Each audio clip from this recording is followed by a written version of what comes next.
Baik, tadi kita sudah punya akun di Drone Deploy. Selanjutnya adalah membuat misi ya. Jadi saya akan membuat misi di dalam proyek PT Gas ini. Saya bisa buka dulu foldernya, kemudian saya create proyek yang ini. Selanjutnya saya tulis cari di mana mau ditempatkan ini proyek ya. Misalnya saya mau terbang di daerah Serpong misalnya ya. Saya tinggal cari begini Serpong sini. Nah, saya akan terbang di sekitaran sini gitu, di pinggir Cisadane. Saya create project here. Saya buat nama ini misalnya Cisadane. Oke, continue. Ini saya close saja. Nah, di sini saya pilih yang maps dan model ini. Oke, muncul seperti ini ya. Ini bisa digerakkan kemanapun kita mau gitu, sesuai dengan keinginan kita. Oke.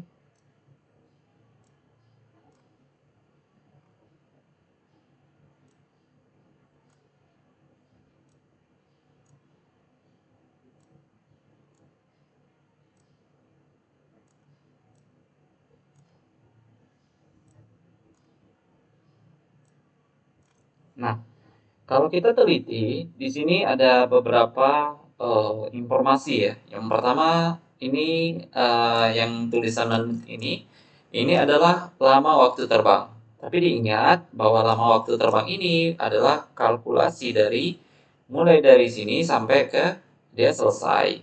Tidak mengkalkulasi berapa lama misalnya drone kita terbang dari sini, misalnya mempoinya ada di sini. Nah, dia tidak mengkalkulasi dia terbang ke sini kemudian balik lagi enggak ya. Jadi ini murni lama waktu antara mulai dari start sampai end. Oke. Kemudian ini adalah luas area yang tercover. Yang ini adalah banyak gambar yang akan diambil. Kalau yang ini adalah jumlah baterai yang digunakan. Ini nanti bisa disesuaikan ya, drone jenis apa nanti mungkin akan berbeda gitu ya. Baik, yang pertama yang kita akan atur adalah ketinggian terbang. Di sini ketinggiannya adalah 60 meter. Di sini bisa saya up sampai 200 meter misalnya. Seperti ini, 200 meter. Nah, kalau kita lihat, setelah kita merubah ketinggian, tadi menitnya jadi berubah dan jumlah gambarnya juga berubah gitu. Oke, enhance 3D-nya saya nonaktifkan. Baik ya. Kemudian saya masuk ke advance ini. Nah, kalau kita lihat nih baterainya udah satu nih, berarti dia bisa terbang hanya dengan satu baterai gitu. Nggak perlu ganti-ganti baterai lagi.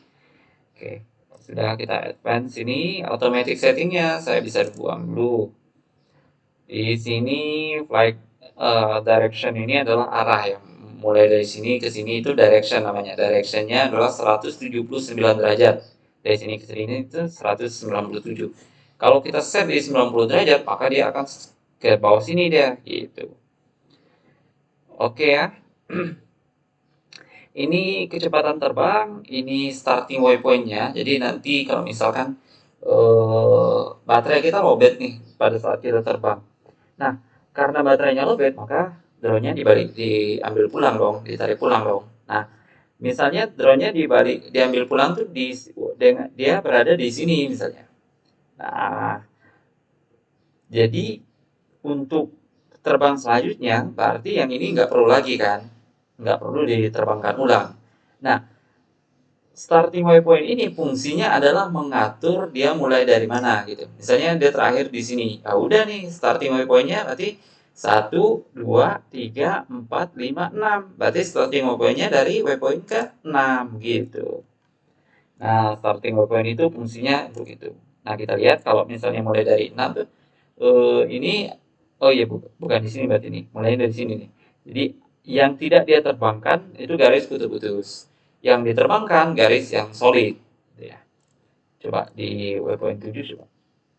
Hop. Nah, gitu tuh. Jadi ini putus-putus ini yang tidak diterbangkan gitu.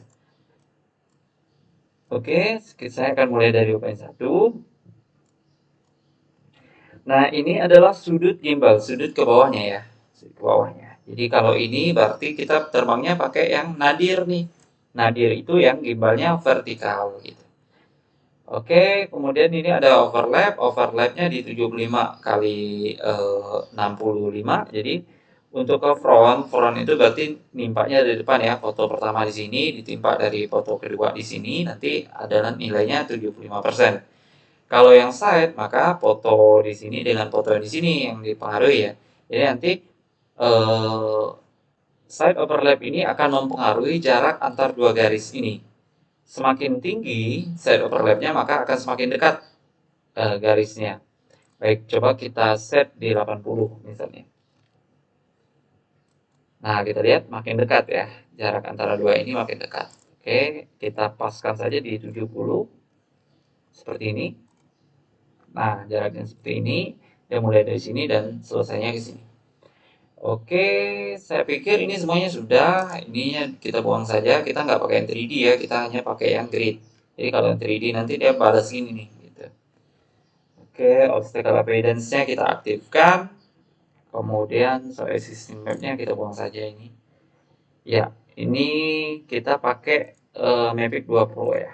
Kalau pakai drone lain ya silakan dipilih saja di sini gitu.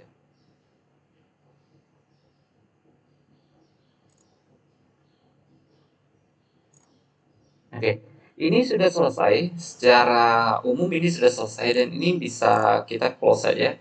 Kita bisa lihat di proyek di sini di seadanya ini sudah selesai dan ini sudah bisa kita buka di handphone ya. Bisa dibuka di iPad atau di smartphone kita.